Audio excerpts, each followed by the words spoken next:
Saya tadi berangkat ke sini, saya di TikTok, di TikTok. Gara-gara saya mengatakan pejabat yang korupsi itu bajingan. Kalimat saya disamakan dengan kalimatnya Rocky Gerung. Beda cok, beda. Saya itu yang saya katakan bajingan siapa? Pejabat yang makan uangnya rakyat. Betul? Tapi Rocky Gerung yang dikatakan bajingan Pak Presiden.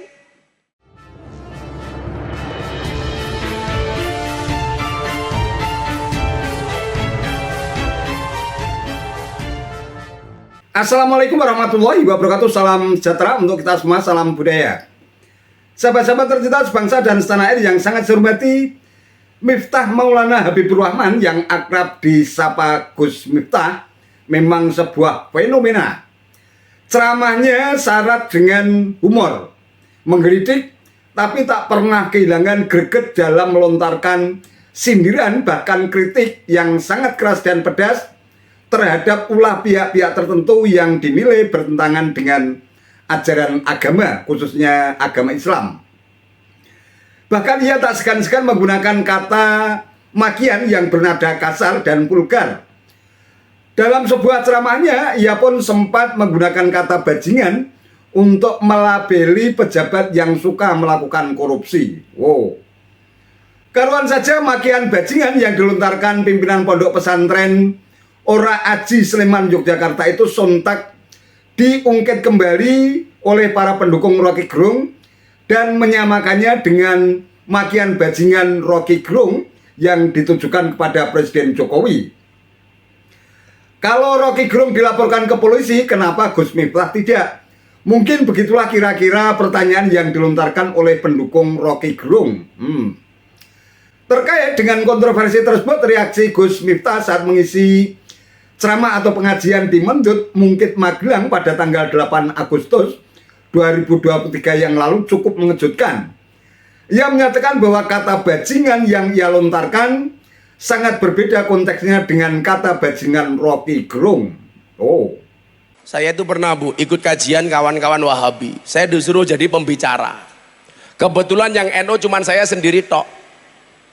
Begitu saya datang mereka sudah nggak asik sambutannya kepada saya. Mereka teriak-teriak, saatnya kita kembali kepada Al-Quran, saatnya kita kembali kepada Al-Hadis, jangan kayak orang NU, dia bilang.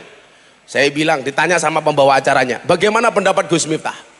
Kenapa kiai-kiai NU nggak ada yang teriak-teriak kembali kepada Al-Quran, nggak teriak-teriak kembali kepada Al-Hadis? Kiai NU nggak pernah teriak-teriak kembali kepada Al-Quran. Kenapa? Karena kiai NU tidak pernah meninggalkan Al-Quran. Kenapa Kiai NU tidak pernah kembali kepada Al-Hadis? Karena Kiai NU tidak pernah meninggalkan hadis. Maka saya curiga mereka yang teriak-teriak saja kembali kepada Al-Quran, saja kembali kepada Al-Hadis, jangan-jangan selama ini mereka meninggalkan Quran, meninggalkan hadis. Makanya cara beragamanya orang NU itu asik, Pak. Nggak perlu dalil, daki-daki. Itu yang dicontohkan oleh Wali Songo. Beragamanya asik, Pak. Hari ini umpamanya ngeritik pejabat yang korupsi, Wali Songo nggak perlu baca ayat ar-rasiu, mohon maaf, nggak perlu membaca hadis ar-rasiu wal murtasi finnar. Cukup menasihati para pejabat dengan lagu gundul-gundul pacul. Itu lagu nasihat untuk lurah, untuk camat, untuk kapolsek, untuk dan ramil. Kok Pak Camat kelihatan sedih? Biasa aja.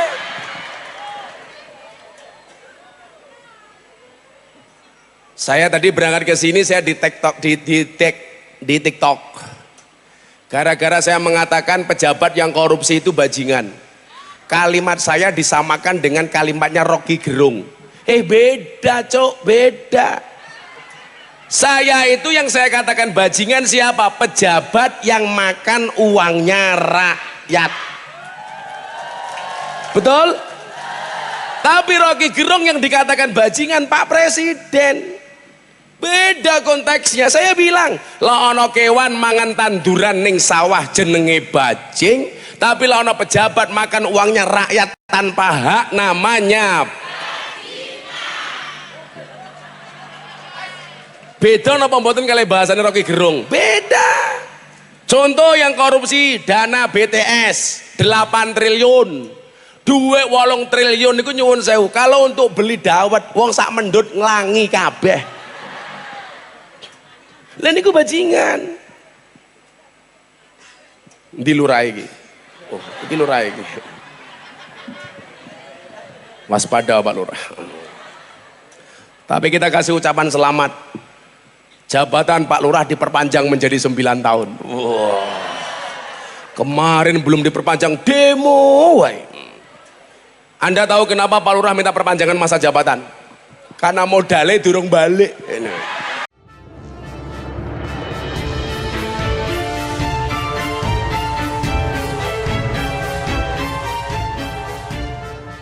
Sahabat-sahabat tercinta sebangsa dan setanah air yang sangat saya hormati, apa yang disampaikan oleh Gus Miftah memang ada benarnya. Setiap tuturan yang disampaikan di ruang publik pasti tidak lepas dari konteks kapan, di mana, dan apa yang ia bicarakan pada saat menyampaikan diksi atau narasi tertentu. Kalau kita bandingkan kata bajingan antara Rocky Gerung dengan Gus Miftah memang benar sangat berbeda konteksnya. Paling tidak dari dua sisi.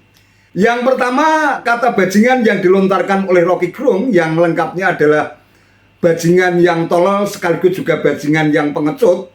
Itu tendensinya jelas memiliki muatan politis dan bernada agitasi dan hasutan di depan para kaum buruh yang saat itu sedang melakukan konsolidasi menjelang demo besar-besaran pada tanggal 10 Agustus 2023. Jadi kata bajingan yang dilontarkan oleh Rocky Gerung pada saat ia berbicara atau berorasi di depan para kaum buruh pada beberapa waktu yang lalu tendensinya adalah tendensi politik yang digunakan untuk menghasut, melakukan agitasi, bahkan memprovokasi kepada kaum buruh agar bersama-sama melakukan gerakan demo atau aksi demo yang tujuan utamanya adalah untuk melawan kesewenang-wenangan rezim yang dinilai abe terhadap kepentingan kaum buruh. Sedangkan kata bajingan yang disampaikan oleh Gus Miftah dalam acara pengajian tendensinya adalah untuk berfastabikul khairat atau berlomba-lomba untuk berbuat kebajikan sekaligus juga beramar ma'ruf nahi munkar, mengajak untuk berbuat kebajikan sekaligus juga mencegah atau berusaha untuk tidak melakukan hal-hal yang mungkar. Dan itu sama sekali tidak menyebut nama. Jadi apabila ada pejabat tertentu yang dinilai melakukan korupsi yang nyata-nyata merupakan perbuatan yang sangat merugikan rakyat, maka layak untuk diberikan label sebagai bajingan.